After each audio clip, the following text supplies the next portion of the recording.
ما چون خمینی رهبری روشن روان داریم. الله اکبر خمینی رهبر.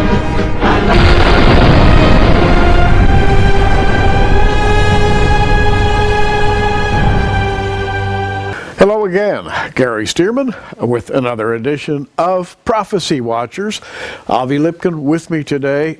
I've got in front of me his 6 books, by the way, which we're offering as the Avi Lipkin package for $59.95.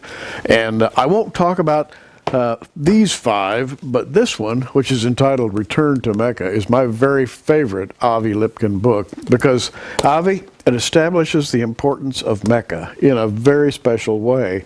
And today we're going to talk about Mecca, but we're also going to talk about a people I bet you haven't heard of. They're called the Houthi.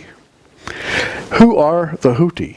Okay, well, the Houthis are an Arab group in Yemen, Yemenite group, and they are denominationally Shiite. They are not fanatic like Hezbollah. They're not fanatic like the regime in Iran. They are liberal Shiites, kind of like the Alawites in Syria, who are also considered too liberal and heretic, actually, by the more fanatic Shiites. But they are allies with Iran militarily, and Iran is helping these people to overthrow the Sunni regime in Yemen. Now, many people who may be watching this program don't have a clue what Yemen is, or maybe even what Saudi Arabia is, or what Mecca is, but there is a very, very big power struggle going on, and has been going on for decades, over who is going to control the 2 most important holy sites of Islam, Mecca and Medina. Now, Mecca is a relatively new city. Medina has been around for thousands of years. One of the contentions in my book is that Jethro, the high priest of Midian, Midian was a kingdom, but Medina was the city of that kingdom. Very close in sound, Medina, Midian. Yes, it's the same root in Hebrew and in Arabic. And indeed, one of the names of Medina is Yathrib. Yathrib in Arabic means Jethro. Now, we are really watching, as this program is being made today, we're really watching the southern tip, if you will, of the Saudi Arabian Peninsula, where something has just happened. And Avi thinks it's a very important event involving the Houthi tribe, I guess you would call them. Right. What happened was that for many decades, until the Arab Spring in February of 2011, Yemen was ruled by a dictator by the name of Saleh. And Saleh, he was there like Mubarak in Egypt, like Gaddafi in Libya, Ben Ali in Tunisia. These dictators were there for decades. And then with the Arab Spring, demonstrations broke out against all these leaders. And finally, the end result in Yemen was that Saleh resigned. Generals came in, other people came in, and to make a long story short, Yemen is one big anarchy now. And in the vacuum of the anarchy, the Houthis have risen to prominence. And one of the reasons these Shiite Houthis have risen to prominence is because of the backing that they are receiving from Iran.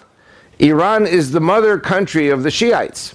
And there are ships unloading at this very moment troops and weaponries in Yemen, destined for the Houthis. Yemen is now a key player in the south of the Arabian Peninsula, and they're only 400 miles away from Mecca.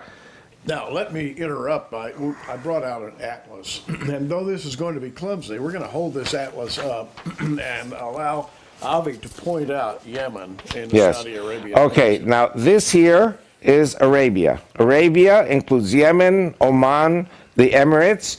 Okay, so here, Yemen, if you look at Yemen, Sana'a is the capital of Yemen, and they're about 400 miles drive along the coastal road from, the name of the fishing village is Jeddah, and then from the fishing village, the port, is a short drive to the holy city of Mecca. And actually, not too long ago, there was a battle in which 3,000 Muslims killed each other. Shiite Iranian soldiers came to Arabia with guns, and they tried to commandeer the Black Stone, the Kaaba in Mecca, take it away from the Sunni control. The Sunni army won, the Saudi army won. And ever since then, the Saudis have come to understand and realize the threat to Saudi and Sunni Islam from the Iranian Shiite Islam. And so Yemen basically has become a proxy in this war against Sunni Saudi Arabia. Now, let's suppose that the Houthis, backed by the Iranians, managed to forge northward and to take Mecca. What would happen in that event? Well, there is a very popular children's game in America known as Capture the Flag. And when you capture the flag, it's the end of the game. In other words, kind of like in the bad old days of the Protestant Reformation, you know, the wars of Reformation, 300 years in which Catholics and Protestants were slaughtering each other. Praise God, these wars of the Protestant Reformations are over. Catholics and Protestants kind of get along today, but that's not the case in Islam. The Shiites and the Sunnis have been slaughtering each other for 1,400 years, and there is no reconciliation in sight here. So this is going to be a battle in which one side wins, one side loses, or maybe both sides lose, because I predict what's going to happen is the collapse of the Saudi regime, the killing of the King of Saudi Arabia, and many of the princes of the royal family. Quick question. What would that do to ISIS? You've got ISIS over here in Syria. Okay. This is, you'll forgive me for behaving like a former Israeli army spokesman, but I like to have the maps to show this. Saudi Arabia will be invaded in a number of places from the east. Here is Iran, and they can easily come in. Kuwait is 50-50 Shiite Sunni.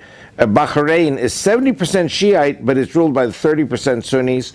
There are a lot of these disgruntled people here who are Shiites.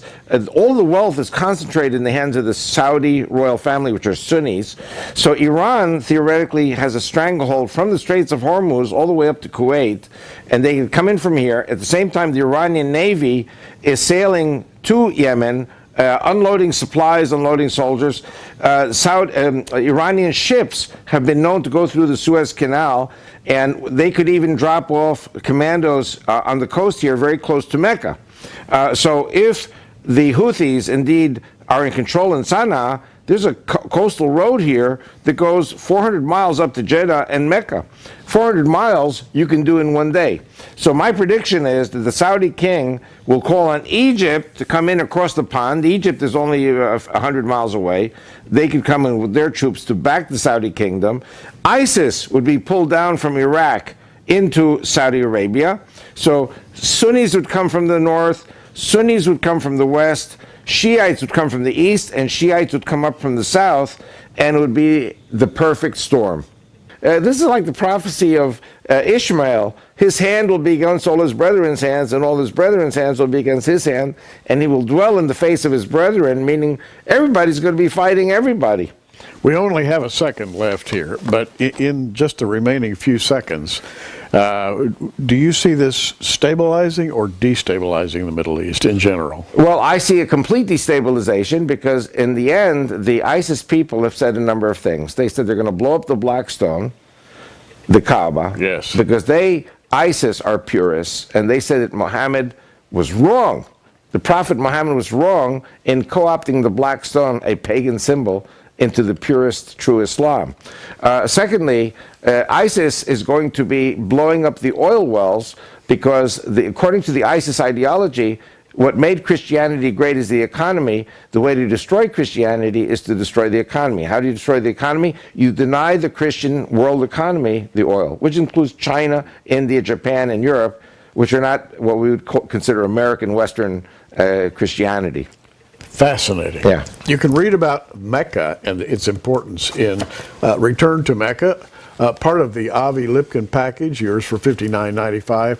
Check out the books on our Prophecy Watchers website. Avi, we don't have any more time. I wish we did. We'll try to continue this. I'm Gary Stearman, wishing you a great day in the Lord. Keep watching, everybody.